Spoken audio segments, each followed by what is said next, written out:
হে everyone, আমি মনুশ্রী। আজকে আবারও তোমাদের সামনে নতুন একটা ব্লগ ভিডিও নিয়ে হাজির হলাম। আজকের ভিডিওটা খুবই ইন্টারেস্টিং হতে চলেছে, তো তোমরা সবাই প্রথম থেকে শেষ পর্যন্ত ভিডিওটা দেখতে থাকো। আর ভালো লাগলে অবশ্যই লাইক, কমেন্ট এবং শেয়ার করো। তো চলো ভিডিওটা শুরু থেকে শুরু করা যাক। গতকাল ছিল বুধবার আর আজকে বৃহস্পতিবার। তো সকাল সকাল ঘুম থেকে উঠতেই আমাদের ইচ্ছে হলো আজকে যাব একটু মায়াপুর ভ্রমণে।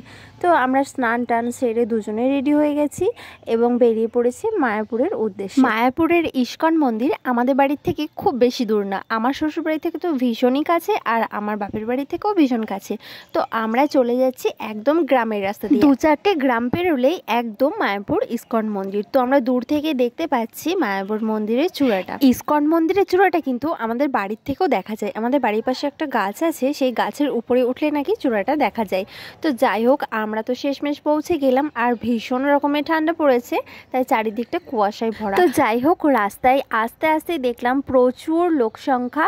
আর এখানে কোনো অনুষ্ঠান হোক বা না হোক, দর্শনার্থী কিন্তু প্রত্যেক দিনই আসে। আমিও প্রচুর বার এসেছি এবং মায়াপুরের যত মন্দির আছে সমস্তটাই আমাদের দেখা হয়ে গেছে। তবু এই জায়গাটার প্রতি আলাদাই একটা ভালোবাসা রয়ে গেছে, তাই যখনই সময় পাই না কেন আমরা দুজন মিলে চলে আসি। তো যাই হোক, এখানে আমরা চলে এসেছি নবদ্বীপ ঘাট, মানে এই ঘাটটা পেরোলেই নবদ্বীপ ঘাট। তো এখানে বসে আমরা দুজন মিলে নিয়ে নিয়েছি 2 প্লেট কচুরি।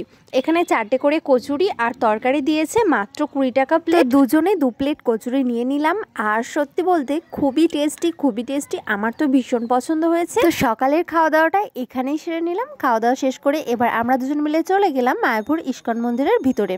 তো আমাদের গাড়িটা পার্কিং করেছিলাম ফার্স্ট গেটে, যেহেতু স্কুটি নিয়ে গেছিলাম তো কোনো রকম প্রবলেম হয়নি। যাই হোক, তারপরে আমরা ভিতরে পৌঁছে গেলাম। আর এই দেখো, আমি অনেকদিন পর না শাড়ি পরেছি, আর শাড়ি পরতে তো আমি ভীষণ ভালোবাসি। এখানে একটা লাল পাড়ের শাড়ি পরে নিয়েছি, সাথে একটা ম্যাচিং করে চাদর নিয়ে নিয়েছি। তারপরে তো ভিতরে ঢুকে সত্যি আমার চক্ষু চড়ক গাছ। এত সুন্দর সুন্দর ফুলের মানে দর্শন পাবো এটা তো আমি ভাবতেই পারিনি। তো খুবই সুন্দর সুন্দর ফুল গাছ রয়েছে, যেহেতু শীতকাল তার জন্য ফুল ফুটেছে, খুব ভালো লাগছে। আর এদিকে আমার বড়বাবুও রয়েছে। আর নতুন মন্দিরের কাজ প্রায় শেষের দিকে, খুবই সুন্দর একটা মন্দির হচ্ছে। কোনোদিন যদি নতুন মন্দিরের ভিতরে যাই অবশ্যই তোমাদের সঙ্গে সেই ভিডিওটা শেয়ার করবো। তো বাইরে থেকে ভিডিওটা ক্যাপচার করেছি। খুবই সুন্দর, মন্দিরটা দেখলে না মনটা ভরে যায়। আর মায়াপুর জায়গাটা এত ভালো জায়গা, মানে এত শান্তির জায়গা, জাস্ট বলে বোঝানো যাবে না। মায়াপুরটা আমাদের বাড়ির কাছে হওয়ায় অনেক সুযোগ পেয়েছি। যখনই ইচ্ছা হয় তখনই আমরা চলে যাই। মা বাবার সাথেও অনেকবার গেছি, একাও গেছি, আর হাজব্যান্ডের সঙ্গেও বেশ কয়েকবার যাওয়া হয়ে গেল। তো নতুন বছরের মানে একদম প্রথমের দিকে গেলাম। যাই হোক, আর এই জায়গাটা একটা দোকান রয়েছে, খুব সুন্দর সুন্দর জিনিসপত্র রয়েছে। এখানে শাড়ি আছে, সুন্দর সুন্দর শাড়ির কালেকশন রয়েছে এবং সুন্দর সুন্দর গোপী ড্রেস রয়েছে। তো আমার তো খুবই পছন্দ হয়েছে, 2-1টা জিনিসও নিয়ে নিয়েছি, সেটা পরে তোমাদেরকে দেখাবো। তো যাই হোক, মায়াপুরে খুব ঘোরাঘুরি করলাম। তারপরে আমরা চলে গেলাম আমাদের একটা পছন্দের জায়গা। চলো সেটা দেখাচ্ছি।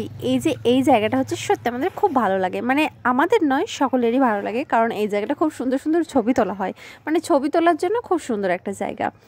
তো যাই হোক, এখানেও অনেক ফুল গাছ রয়েছে। এখানে দেখছিলাম অনেকে ছবি তুলছে, অনেকে রিলস ভিডিও বানাচ্ছে।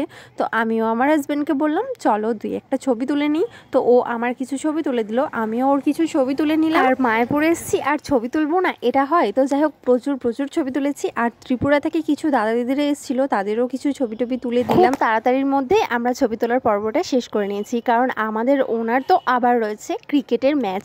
তো ম্যাচ খেলতে যাবে, সেই জন্য খুব হুটোপাটা লাগিয়েছে। ভাবলাম গদা ভবনে একটু খাওয়া দাওয়া করবো, তারপরে সেটাও হয়ে উঠলো না। একটা কথা কিন্তু আমি খুব মানি, যে প্রসাদ যদি ভাগ্যে না থাকে তাহলে কিন্তু পাওয়া যায় না, সে প্রসাদই হোক আর যে কোনো বস্তুই হোক। আমাদের ভাগ্যে ছিল না, তাই আমরা প্রসাদ গ্রহণ করতে পারিনি, তাতে আমরা অত্যন্ত দুঃখিত।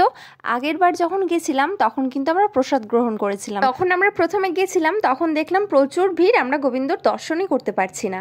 ফেরার পথে দেখছি লাইট জ্বলছে, যেই আমরা গোবিন্দকে প্রণাম করলাম, প্রণাম করার পরেই হাতটা নামাতে লাইটটা অফ হয়ে গেল। প্রসাদ পাইনি ঠিকই, তবে আমরা কিন্তু গোবিন্দের দর্শন পেয়েছি। নতুন বছরে আমরা আমাদের বাড়ির কাছে নদিয়ার মায়াপুর ধামে যেতে পেরেছি, এটাই আমাদের কাছে অনেক বড় প্রাপ্তি। তো যাই হোক, তারপর আমরা আমাদের স্কুটি নিয়ে আবার বাড়ির দিকে রওনা দিলাম। এই ছিল আমাদের মায়াপুর ভ্রমণ।